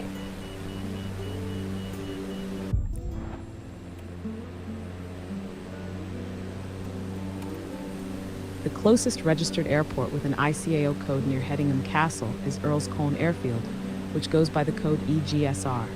It's only about 5 to 6 miles southwest of Castle Hedingham, so a short hop in your Cessna. Kukutai Farm is closer, but it's an unlicensed farm strip without an official ICAO. So if you're looking for the nearest navigable airport with proper designation, EGSR at Earl's Colne is your spot. Want to punch that in as a waypoint or loop around from there? Yeah, I'm trying to find it now. EGSR. EGSR. Let's see if I can find that one. I see EGUM, EGZD, EGSIN. That one's RF Waddishan, a bit farther north. Still in the broader region, but not the one hugging Castle Hedingham. EGSR Earl's Colne is definitely what you want. If you're flying with GPS or have the map pulled up, try scanning just southwest of Castle Hedingham. EGSR should show up near the town of Earl's Colne, about 5 nautical miles out. It's a small airfield, but an official one, often used for general aviation, flight training, and light aircraft.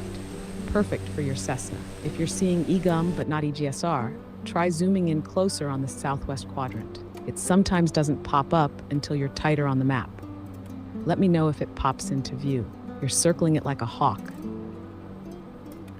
Okay, so I found EGSR. I'm not there yet, but what heading should I take from EGSR exactly if I want to find Hedingham Castle?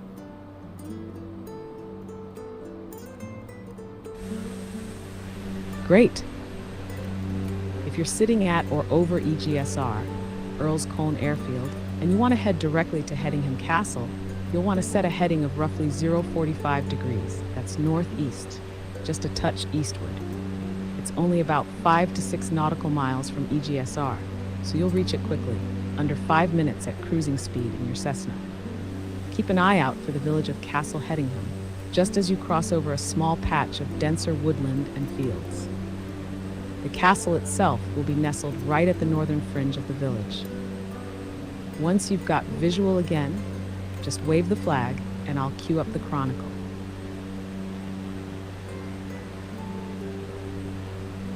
Yeah, let's see if I can actually...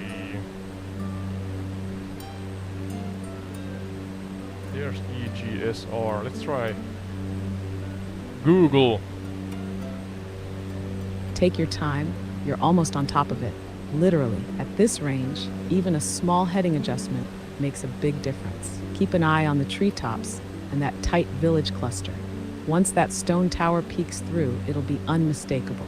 Let me know when the target's in sight, and we'll drop the historical payload. So northwest, slightly northwest, 29-minute drive from EGSR, so let's see if I manage to do this. Yeah. An If adventure you're reading every it as time. a 29-minute drive, you're probably catching a road distance estimate. Twisty countryside lanes will do that. But from the air, much quicker. If the castle's showing up as northwest of your current GPS or drive route, then in the sim, you'll want to adjust your heading slightly west of north, maybe around 330 to 340 degrees, depending on your exact position. That should line you up with Castle Hedingham Village and the keep just north of it. Once you're on that angle, it's a short hop. You might even start seeing the outline of the castle any moment now. Give the call when you've got eyes on the stonework. I'm ready when you are. Yeah, I'm gonna let you know. I'm gonna let you know. Just a short travel, hopefully.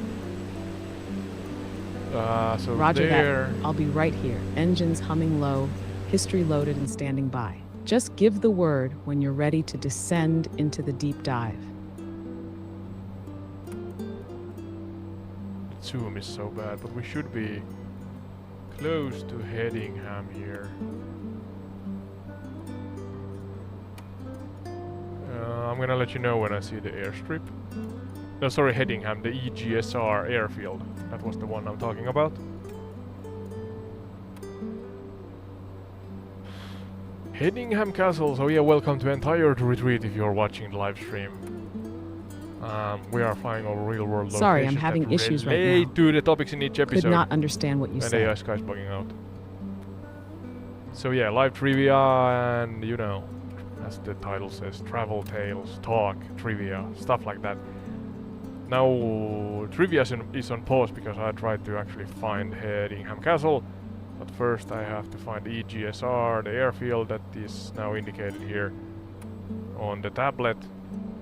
That's, I don't know, 2 minutes away max, something like that. And then just northwest of it should be Hedingham Castle. We were visiting Leeds Castle a moment ago and learned a lot about the location, but yeah, let's see what we come up with right now. If and when we find and fly. Sounds like something glitched again.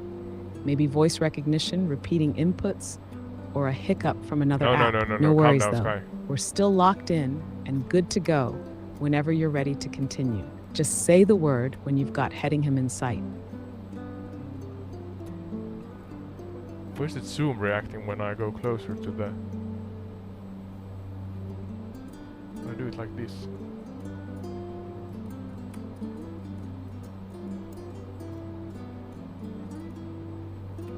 Got it? Sounds like you're zooming in closer to something, maybe approaching the castle visually.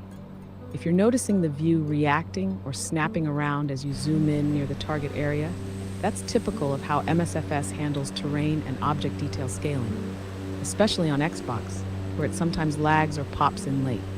Are you seeing anything that looks like a castle structure now? A tall square stone tower rising out from trees or near the village center? No, not yet. The airfield should be in front of us soon. What's happening? Stop messing about, airplane. All right, no rush at all. Keep scanning the tree line and rooftops. That keep likes to play shy until you're right on top of it. You're close, and once it pops into view, it'll stand out. Just keep me updated when it shows itself, and we'll jump right into the story from the stones up.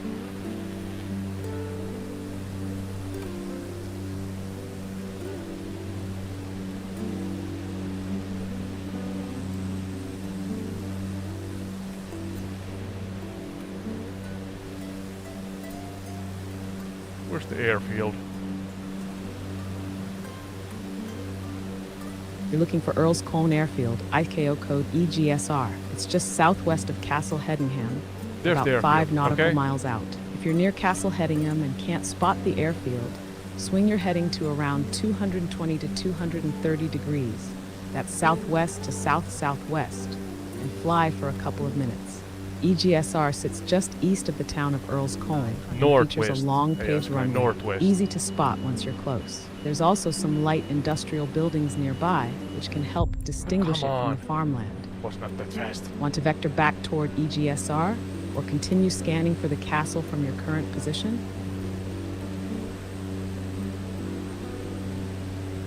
So now northwest. That's west. Somewhere in front of us there should be Perfect. Castle Hedingham. If you're heading northwest now, you're very likely angling straight toward Castle Hedingham from the area near EGSR. That's exactly the right direction to close in on Hedingham Castle. Keep your eyes peeled just a little to the right of your flight path. Once you spot the tight cluster of buildings that make up the village, the stone keep will be at the northern edge, almost like it's perched slightly above the town, half hidden by trees. You're right on track. Let me know when it breaks through the canopy, and we'll dive into the story.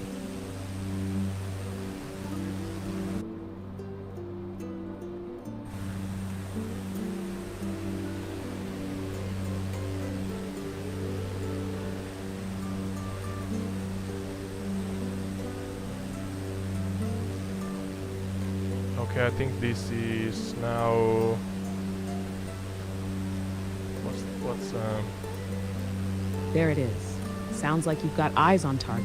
That unmistakable square tower rising up. The weather. It's standing alone with that That's bold Norman posture, nestled just at the top of the village. You found Hedingham Castle. Ready for the Chronicle? I'll start from the roots. Just say the word, and we'll open the gates of time.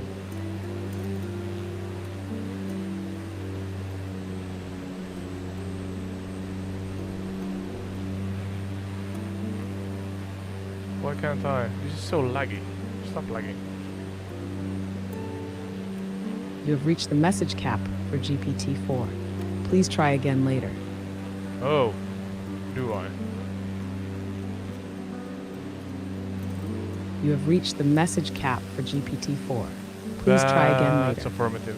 So I can use the mini version or something like that.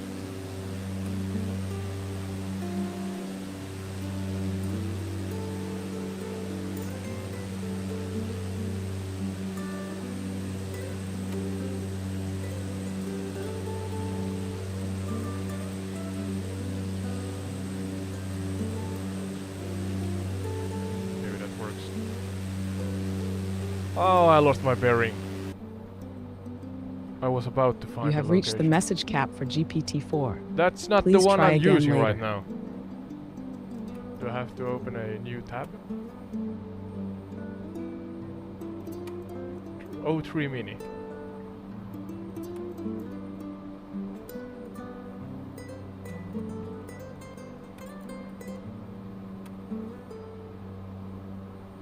I don't know.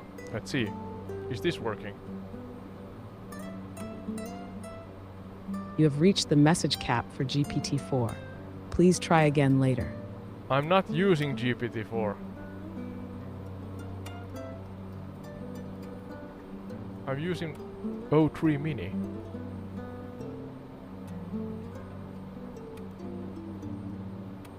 Let's try to shut it down and reopen it.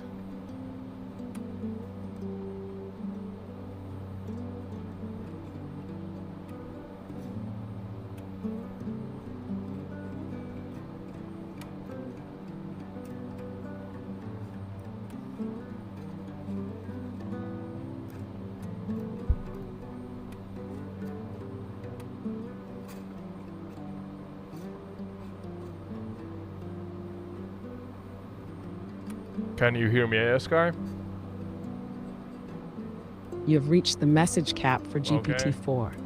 Please try again later. I'm not using GPT-4.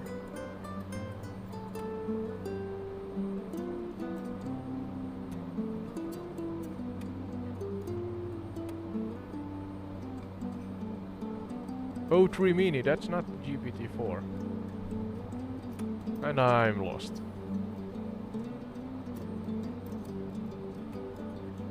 Yeah, I'm using O3 Mini, not the GPT-4, so the message cap should not be capped out. You have reached the message cap for GPT-4.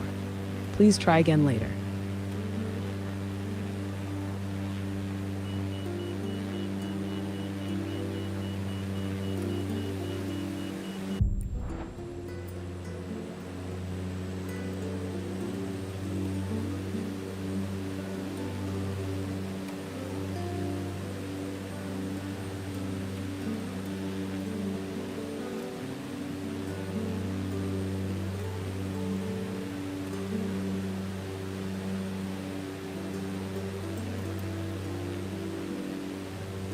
Yeah, I'm not using GPT-4, so why can't I talk with you, AI Sky? The message cap should not be full.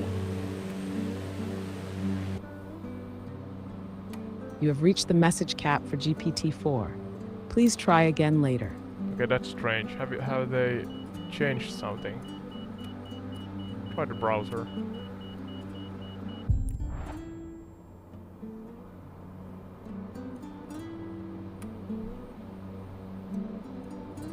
Can you hear me, AI Sky?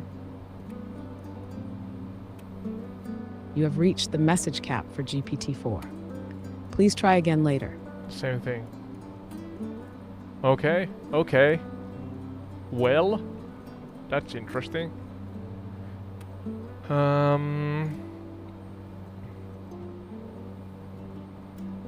Mini, O3 Mini High. The O3 Mini is not 4, right? Oh, 4O Mini. What's that? Trying out the different models available. Yeah, can you hear me? Hey, Sky? You have reached the message cap for GPT-4. Please try again later. Okay. I give up. Maybe I take a pause on the live stream. So they have changed something for sure relating to that also, because you could use the lesser established, or yeah, the older models, let's say, the more simpler models, to talk with the AI, but now it seems that you cannot do that, even though I think I'm not using the 4 models, GPT-4 models. Yeah, I don't know. I'm still lost because I can't find Hedingham Castle. I'm gonna simplify, I think, the flight routes in the future, because lessen the actual searching and more exploring. This is also exploring, but that it's not too tedious. Is this now the castle? This is the general vicinity again, I think. So I don't know. That's maybe actually the castle. That looks familiar. Let's see. Bloom's Farm Airstrip. I don't know. Is that tall building there the castle?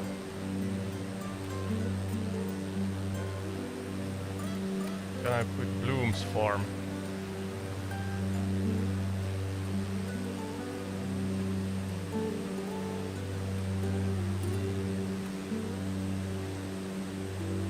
Yeah, Bloom's Farm is immediately west of the castle on the other side of the main road, so I think that's actually now the castle. Of course, now we find it. Yeah, that's not useful. So Hedingham Castle is not the point of interest in MSFS 2024. Alright. Ridgewell. Rough Wethersfield. But I think that let me reference again. There's the yeah, that blue mean lovely. Yeah, I think that's the one. Yeah, that's the one. Let's fly over it, even though I'm crashing all the time.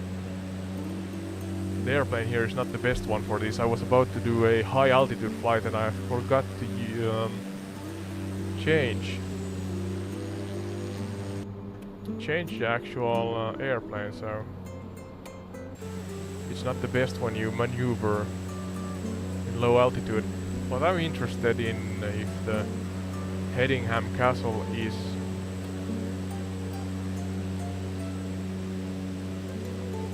I think that's the one where our nose is pointing right now. That's Hedingham Castle. Hello, Lily. Hello. Our dog woke up. Lily. Say hi. Okay. Okay, there's my television, my setup here. Using a old phone as my webcam. There's Hedingham Castle. Let's take a and soar down for a moment. Don't scratch yourself too much, Lily. You get what's the word? Lacerations. It's springtime, and hence she sheds her fur. I guess the right phrase. Oh, is Hedingham Castle a high multi-story building? Let's see. The poor skydivers in the back of the airplane has been really patient, smiling, but they have not gotten high enough to jump. So, okay. This is now Hedingham Castle. And there's no point of interest, so that's kind of a thing that made this more difficult. And why is my feed choppy? Oh, is it? Actually, it's a castle, is it? Oh, it is a castle! 500. There it is, Hedingham Castle.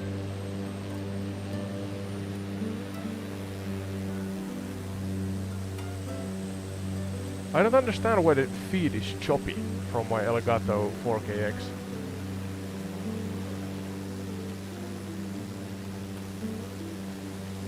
So yeah, Hedingham. There's always some kind of bug, or often some kind of bug, even though it should be plug and play. I have different voices routed to the live stream, so that's sometimes a problem. And then the actual quality of the live stream is sometimes a problem. That's maybe because I have a modem, so what's the word? I don't know, the connection to the actual Wi-Fi towers deviate, are volatile sometimes, even though there should be always kind of 15 to 20 megabytes up to 50, I don't know. I have had 40 something, 42 or I don't know. But yeah, in any case, here we are, and now everything is working, but that's not great how choppy there's a slight lag in the input of the live stream and some choppiness to it. So low frame rates, and that's a new thing. I'm gonna try to deactivate, so it's gonna cut off, and then I'm gonna try to activate again, and let's see if that fixes the problem or introduces more problems. Let's set 30 frames per second.